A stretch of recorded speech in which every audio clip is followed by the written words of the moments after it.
આજે વલ્લભ નિધિમાં 11 તારીખે યમુના મહારાણીની લોટીજીનો ભવ્ય ઉત્સવ થવા જઈ રહ્યો છે અને આજે છેલ્લા પોણા 2 મહિનાથી આ બધી જ બહેનો સેવા આપી રહી હતી અને એમણે 70 મીટરના કપડા પર જે અદ્ભુત અને અકલ્પનીય પેઇન્ટિંગ કર્યું છે કે સુપર, એનું દર્શન, એની ઝાંખી કરીને બધા જ ભાવિકો મંત્રમુગ્ધ થઈ જશે. એ પેઇન્ટિંગમાં માત્ર કલર નથી, એ પેઇન્ટિંગ તો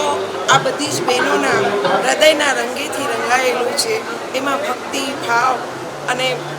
એક અલૌકિક સંગમ બધું ભરેલું છે અને એમાં તમે યમુના મહારાણીના દર્શન કરશો તો તમને એમ લાગશે કે યમુના મહારાણી ઠાકોરજીના જે સ્વરૂપો એ લોકોએ બનાવ્યા છે કે આપણને એમ લાગે કે એમની આંખમાંથી નિરંતર કૃપા